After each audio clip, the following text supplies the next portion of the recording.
ഇന്ന് സെപ്റ്റംബർ 14 തിരുസഭ വിശുദ്ധ കുരിശിന്റെ പുകഴ്ചയുടെ തിരുനാളായി കൊണ്ടാടുന്നു. വിശുദ്ധ കുരിശിന്റെ പുകഴ്ചയുടെ തിരുനാൾ പ്രധാനമായും 3 കാര്യങ്ങളാണ് നമ്മെ അനുസ്മരിപ്പിക്കുന്നത്. ഒന്നാമതായി AD 327 കോൺസ്റ്റന്റൈൻ ചക്രവർത്തിയുടെ അമ്മയായ ഹെലേന രാജ്ഞി യേശുവിന്റെ കുരിശ് കണ്ടെടുത്തതാണ്. തീക്ഷ്ണമതിയും ക്രൈസ്തവ വിശ്വാസിയുമായ ഹെലേന രാജ്ഞി വിശുദ്ധ നാട്ടിൽ ദേവാലയങ്ങൾ പണിയാനുള്ള അതിയായ ആഗ്രഹത്തോടെയാണ് ജെറുസലേമിൽ എത്തിയത്. ഹെലേന രാജ്ഞിയുടെ ഈ ആഗ്രഹ സാക്ഷാത്കാരത്തിന് ഏറെ പിന്തുണ നൽകിയ വ്യക്തിയായിരുന്നു അന്നത്തെ ജെറുസലേം മെത്രാനായിരുന്ന മക്കാരിയൂസ്. യേശുവിനെ കുരിശിൽ തറച്ച കാൽവരി മലയും സംസ്കരിച്ച കല്ലറയും ഉൾപ്പെടുന്ന പ്രദേശത്ത് AD 135 ഹെദ്രിയൻ ചക്രവർത്തി വീനസ് ദേവിക്കായി ഒരു അമ്പലം നിർമ്മിച്ചിരുന്നു.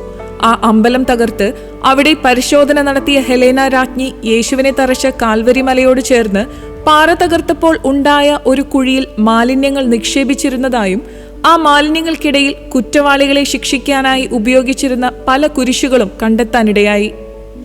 ആ കുരിശുകൾക്കിടയിൽ യേശുവിനെ തറയ്ക്കാൻ ഉപയോഗിച്ചിരുന്ന വിശുദ്ധ കുരിശുണ്ടെന്ന് ഹെലേന രാജ്ഞി മനസ്സിലാക്കി. ക്രിസ്തുവിന്റെ കുരിശിന് വലിയ അത്ഭുതങ്ങൾ പ്രവർത്തിക്കാൻ ശക്തിയുണ്ടെന്നും വിശ്വസിച്ചു. അതിനാൽ അവിടെ കണ്ടെത്തിയ കുരിശുകളിൽ ഒരു യുവാവിന്റെ മൃതദേഹം കിടത്തി നോക്കി.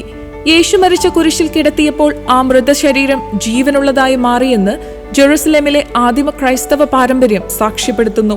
ഇങ്ങനെ ഹെലേന രാജ്ഞി യേശുവിന്റെ യഥാർത്ഥ കുരിശ് കണ്ടെത്തിയതാണ് വിശുദ്ധ കുരിശിന്റെ തിരുനാളായി കണക്കാക്കപ്പെടുന്ന ഒരു ചരിത്രം. രണ്ടാമതായി AD 335 യേശുവിന്റെ കാൽവരിയും കല്ലറയും ഉൾപ്പെടുന്ന സ്ഥലത്ത് കോൺസ്റ്റന്റൈൻ ചക്രവർത്തി നിർമ്മിച്ച ദേവാലയത്തിന്റെ സമർപ്പണമാണ്. ഈ ദേവാലയം യേശുവിന്റെ തിരുക്കല്ലറയുടെ പള്ളി എന്നാണ് അറിയപ്പെടുന്നത്.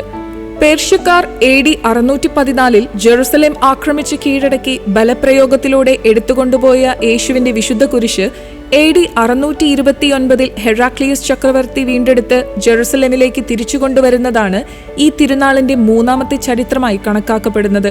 പഴയ നിയമത്തിൽ മോശ മരത്തൂണിൽ പിച്ചള സർപ്പത്തെ ഉയർത്തിയത് പുതിയ നിയമത്തിൽ യേശു മരക്കുരിശിൽ ഉയർത്തപ്പെട്ടതിന്റെ മുന്നാസ്വാദനമാണ്. ക്രിസ്തുവിനെ അനുഗമിക്കുവാൻ നാം അവന്റെ കുരിശെടുത്ത് മരണത്തോളം അനുസരണയുള്ളവരായി തീരണമെന്ന് ഈ ദിവസം നമ്മെ ഓർമ്മിപ്പിക്കുന്നു.